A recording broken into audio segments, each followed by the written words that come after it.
In today's news, 2 dead in Joes Hill accident. Residents urged to provide feedback on immigration policy. Update on same-sex referendum. 2,174 public officers paid increments for 2018 to 2019. And glass crushing machine unveiled. Viewers, these and more stories when 284 News return. One Stop Auto, located in the R&R Malone Complex, Parkwood Pond, is having a huge liquidation sale on all inventory, excluding vehicles and genuine Toyota and Lexus parts. Get no less than 50% off all items on shelves and inventory room.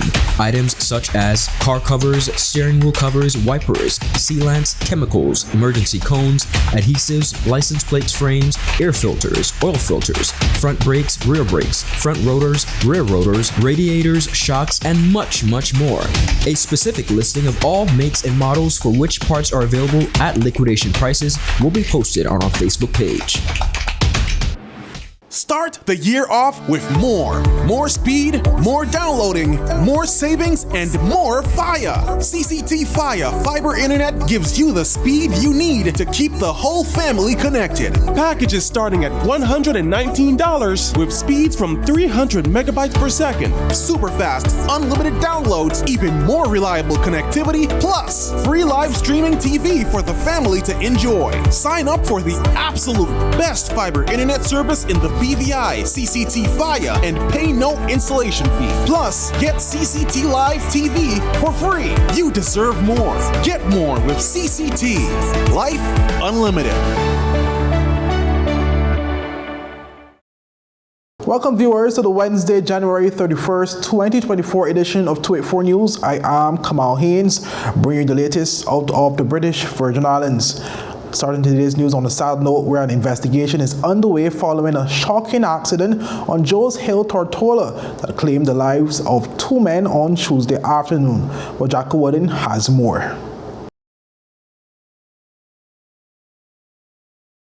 We are at the base of Joes Hill, Tortola, the site where a tragic accident involving a truck claimed the lives of 2 young men on Tuesday, January 30th.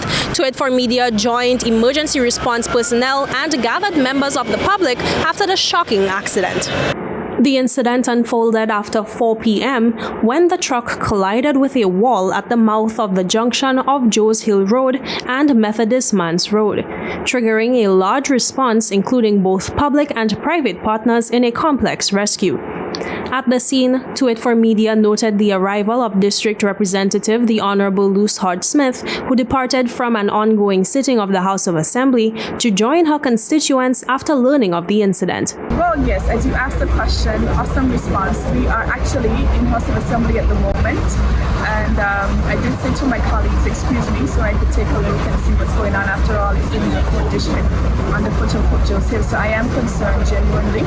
And we heard the sirens, we heard the police and everything while we were in House of Assembly, and I did receive WhatsApp messages.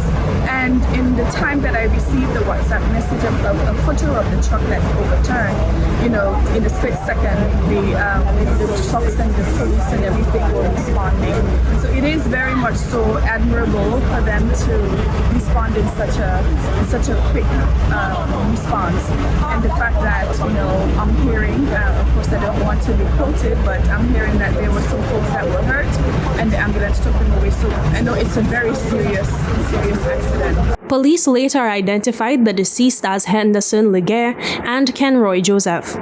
Quite unfortunately, the friends and families of the men faced the distress of widespread circulation of images and videos of the scene, capturing in frame the seriously injured men prior to the arrival of first responders. Unconfirmed reports from members of the public claim that the truck involved in the incident was experiencing mechanical issues earlier that day. Police say the details surrounding the circumstances of the incident are still developing and an investigation is underway. An air of slight chaos was noted at the scene, not only considering the massive response needed to maneuver the tight space, but also considering the little control the Virgin Islands police force appeared to have in managing the crowd that gathered. Additionally, residents of the Longbush area had experienced an electricity outage at the time of the rescue due to a decision to shut off the Longbush West feeder to facilitate the operation of a crane at the scene of the accident, which had to operate up against power lines. Power was restored after the scene had been cleared. Jacques Wooding, 284 News. Residents are being urged to submit feedback by Friday, February 2nd on the territory's proposed immigration policy. Premier Dr. the Honorable Natalia Wheatley made the plea during a recent televised release as he stressed the importance of public feedback to assist with the finalization of the new immigration policy. I invite each of you to engage with the final draft of this policy and to provide your insights and feedback. Together, we will shape a future that is inclusive, prosperous, and sustainable for generations to come. The policy is now accessible on the government's website, and persons are encouraged to submit feedback to mtcsd@gov.vg by Friday, February the 2nd. Premier Wheatley noted that the policy is currently in its final draft following extensive consultations across the territory. He said this final stage is a testament to the BVI government's collective vision and commitment to the sustainable development of the territory. This policy is the culmination of extensive consultations across our islands, embodying the voices and aspirations of our people. The policy's foundation is built on balance, balancing economic growth with cultural integration and social stability. It recognizes the invaluable contributions of immigrants to our community, while also safeguarding the interests and heritage of Virgin Islanders. Under the current proposed policy, applicants must be ordinarily resident in the territory for at least 10 years before becoming eligible to apply for permanent residence, while to become eligible to apply for belonger status, an applicant must be ordinarily resident in the territory for at least 20 years. Premier Wheatley noted that the length of time in the territory would not be the only factor in considering the status of applicants, as there is a criterion that each applicant must fulfill. It asserts that years of residence is just one factor to be considered in granting status. Prospective grantees must demonstrate a commitment and knowledge of the territory's customs and history, while meaningfully contributing to social cohesion and sustainable development. The policy stipulates that guidelines will be published detailing the criteria upon which applicants will be considered. The new immigration policy proposes planning and decision-making processes that will inform the sustainable management of statuses granted. A careful analysis of labor market needs, population density, and the availability of resources will ensure balanced growth. Premier Wheatley said the new policy, once completed, will allow for a more controlled and beneficial immigration process, which he said will contribute to the overall well-being and prosperity of the territory.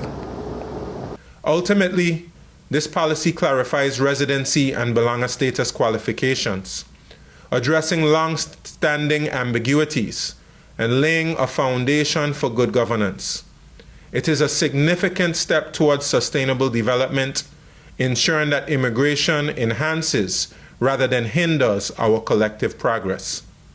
As we move forward, legislative amendments will follow to enact these proposed policies, ensuring that our immigration framework is robust, fair, and reflective of our territory's values and aspirations. Well, up next, more local news.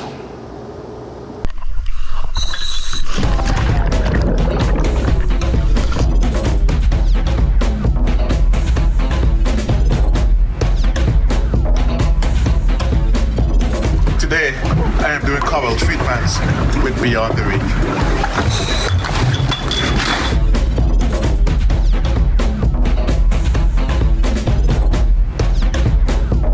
Today, we are doing shark research.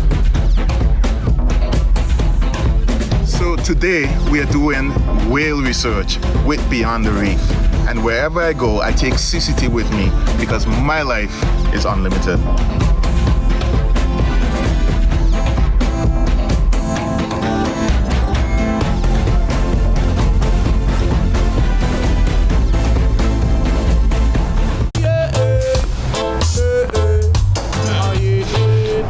blood of Jesus. That line here long like church service. Alright, do enjoy the rest of the day. Next customer line, please. Wait, hold on a second. Yes, Sonny boy, come, yes, Sonny. Good morning. Good morning, Sonny boy. Hold on there. You must stop cut front of people. It's okay, I'll take care of it. What? No man fit take care of me. How may I assist you?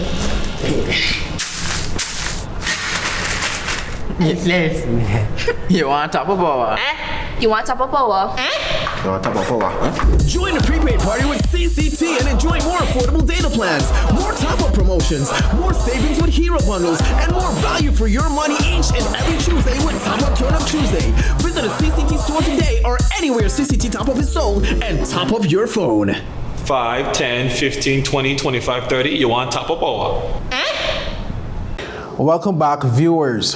Premier Dr. the Honorable Natalia Wheatley recently updated the House of Assembly on the progress of the same-sex referendum he called for in December 2022.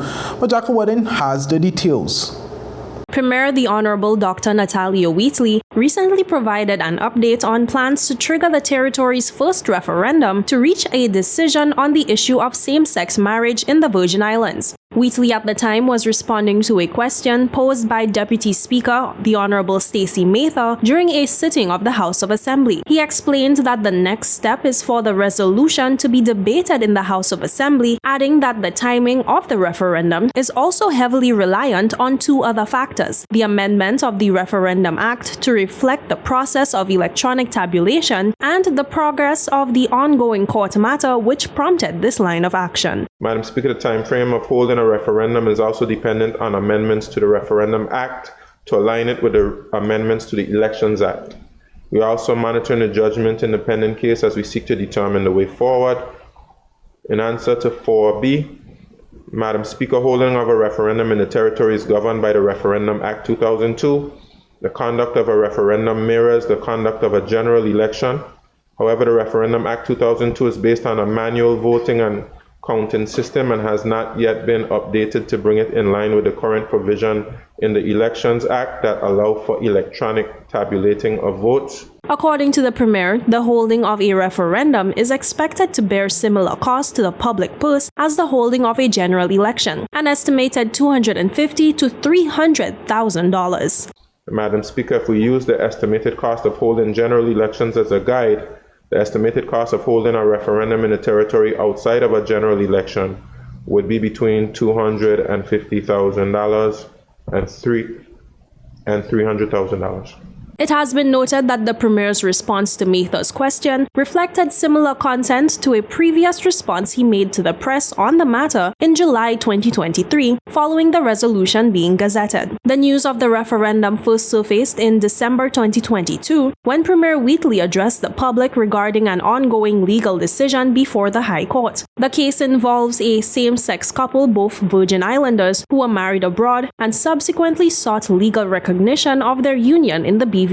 Should the court decide in favor of the couple, the decision would invalidate Section 13(1)(c) of the Matrimonial Proceedings and Property Act, which currently stipulates that marriage is only valid between a male and a female. Premier Wheatley emphasized at the time that such a ruling had the potential to disrupt the social and religious fabric of society. In response to the legal challenge, the government of the Virgin Islands has expressed its intent to vigorously defend existing laws and uphold the authority of the democratically elected legislature in making decisions on matters of this nature. Wheatley firmly stated his belief that issues of social and religious significance should not be decided in the courts. The Premier called upon the people of the Virgin Islands to voice their opinions on the matter of marriage and stressed that legislators should be obligated to heed the wishes of the populace. Jacka Wooding, 284 News. Some 2,174 public officers have been paid their increments for the 2018 to 2019 work years.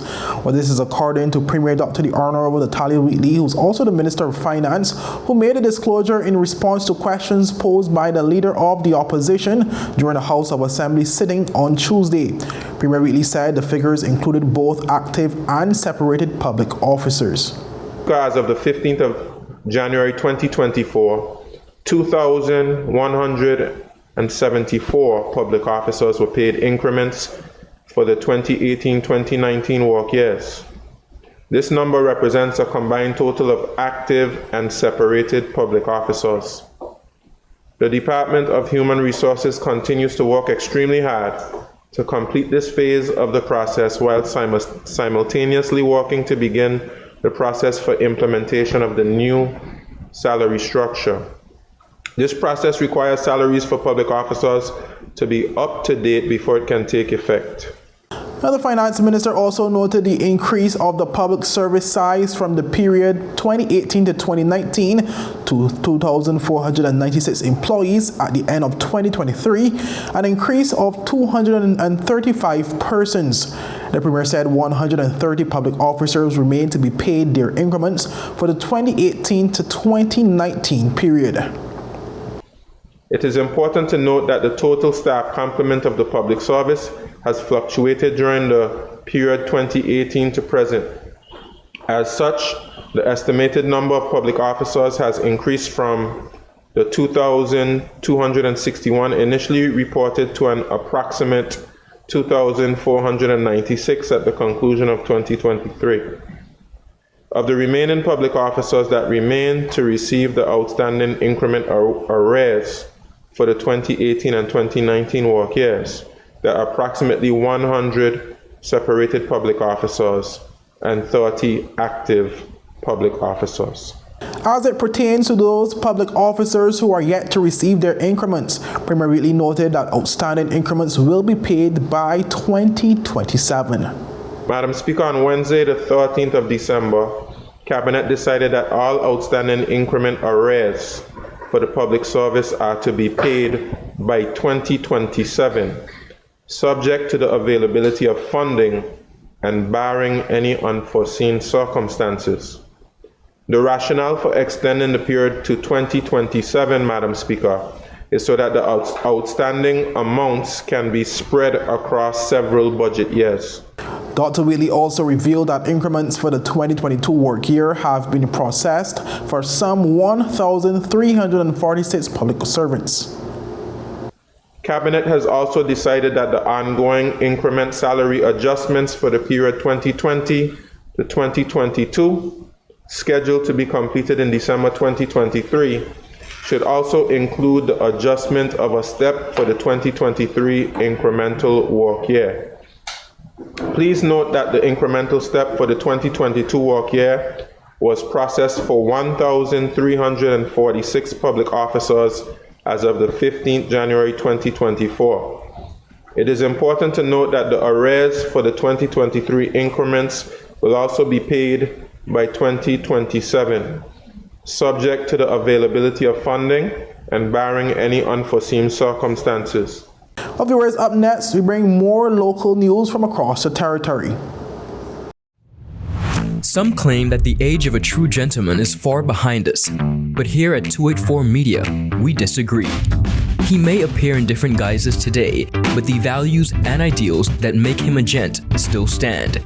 284 Media proudly presents The Art of a Distinguished Gentleman with yours truly, Ron Grant, a show poised to help guide modern-day men into 21st century distinguished gentlemen. Don't worry, it's not all about suits and bow ties, but raw, real-life lessons that translate to grounded, community-minded, well-rounded men. The Art of a Distinguished Gentleman, Season 5, a 284 Media production.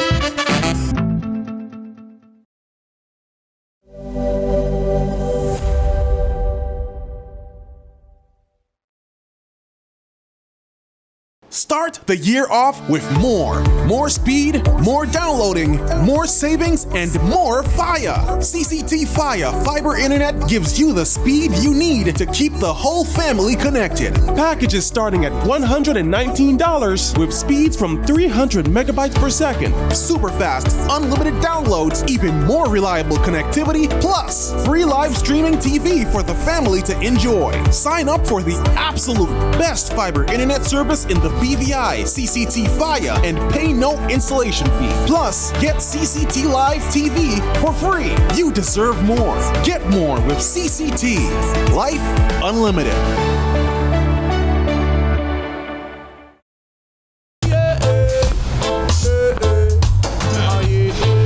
Father Jesus, that line you long like church service.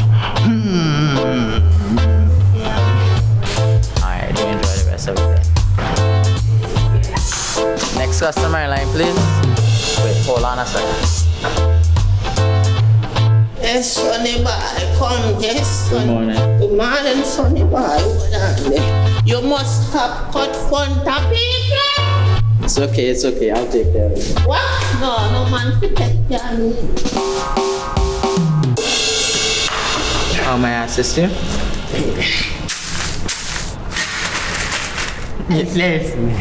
You want top of power? You want top of power?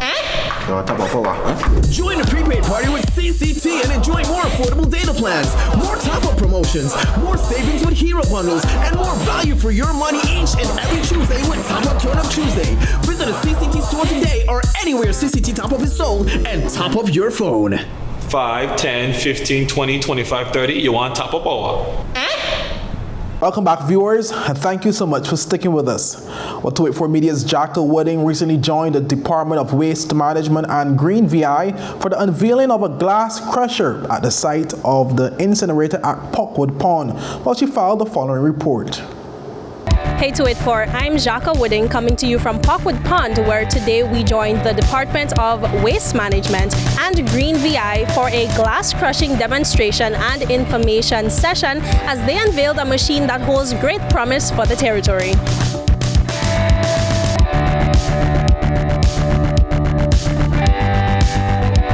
Right here in my hand is crushed glass that came from the businesses around the BVI. This glass was crushed in that big machine right behind us there. You can see it right here. I came and stole a bag in the next Ziploc bag. This glass has many uses.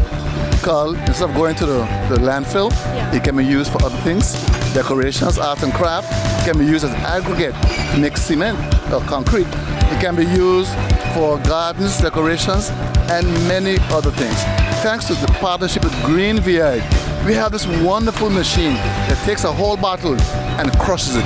And you get several grades of glass. But we want to do more than just us doing it. We want every single person, every single business, every single family to be involved with this process. Separate your glass from everything else, clean the glass, get it to us here, we're going to crush it and give it back to you. And of course this here is free, but we use it currently in our dump site here for the road going up to the dump site. But it can be used to do all roads as well. It can be used in an aggregate, kind of like the way you would use sand to fix potholes. Yes. We often need just a practical explanation of what to do and how to do it. So if I'm at home and I'm a resident in the territory, what I should do is I should have a bin that's dedicated to recyclables. Dream scenario, you have 3 separate bins. You have one for glass, you have one for aluminum cans, anything you can crush with your hand. Not food cans, because those are made of steel, and then a bin for any clean plastics you have. If you're a bar, we would highly encourage you to start to help your staff understand the importance of separating. If every single person, every single bar separated out their glass, there is a public infrastructure project that can make use of it. So to me, that's the most exciting. Viewers, moving on to our final story in today's newscast, the government of the Virgin Islands has joined forces with the Association of Reef Keepers and Rethink, Rebuild, Regenerating to revive coastal reefs in the Virgin Islands.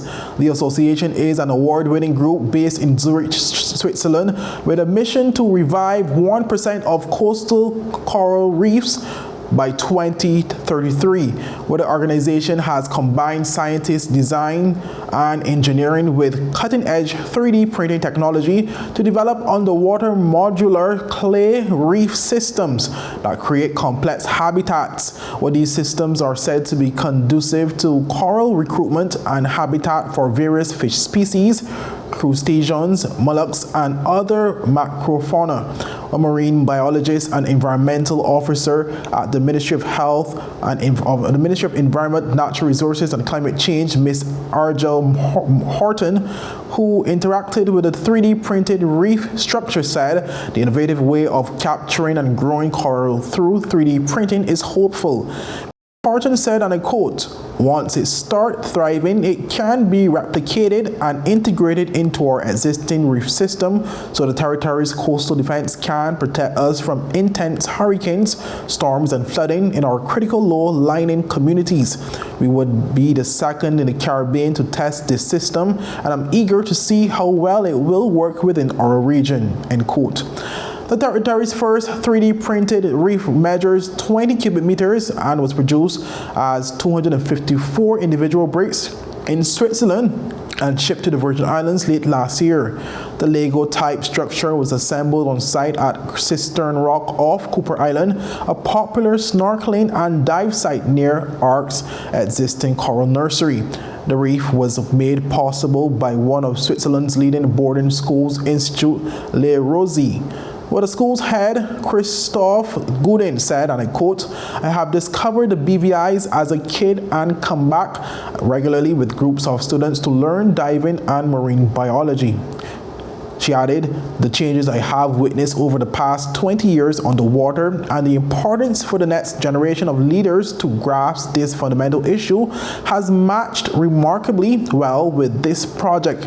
I look forward to coming yearly helping to research the evolution of the reef with students," end quote. Well, over the next 2 years, the Association of Reef Keepers will monitor how the structure enhances marine biodiversity by recruiting coral, fish, and other marine life. Viewers, that's all we have for today's news roundup. Be sure to follow us for daily news updates at 284media.com and like us on Facebook at 284media and 284BVI on Instagram and Twitter. I'm Kamal Haynes. Have a safe and enjoyable evening. Goodbye.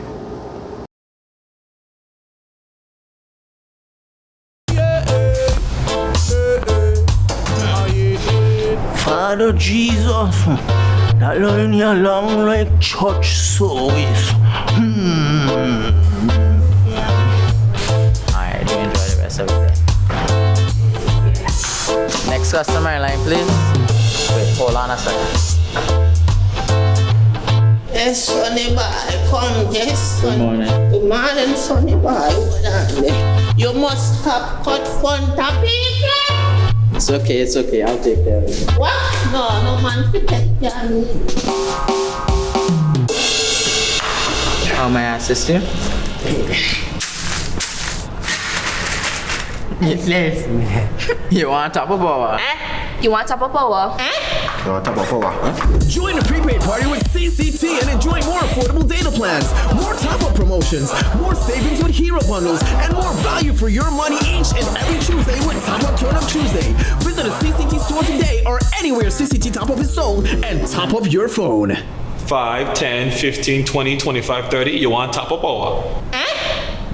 Start the year off with more speed, more downloading, more savings, and more fire. CCT Fire Fiber Internet gives you the speed you need to keep the whole family connected. Packages starting at $119 with speeds from 300 megabytes per second, super fast, unlimited downloads, even more reliable connectivity, plus free live streaming TV for the family to enjoy. Sign up for the absolute best fiber internet service in the BVI, CCT Fire, and pay no installation fee. Plus, get CCT Live TV for free. You deserve more. Get more with CCT.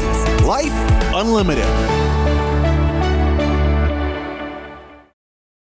One-Stop Auto, located in the R&R Malone Complex, Packwood Pond, is having a huge liquidation sale on all inventory, excluding vehicles and genuine Toyota and Lexus parts. Get no less than 50% off all items on shelves and inventory room.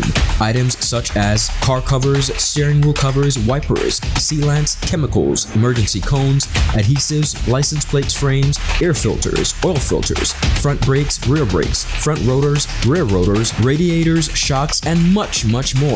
A specific listing of all makes and models for which parts are available at liquidation prices will be posted on our Facebook page.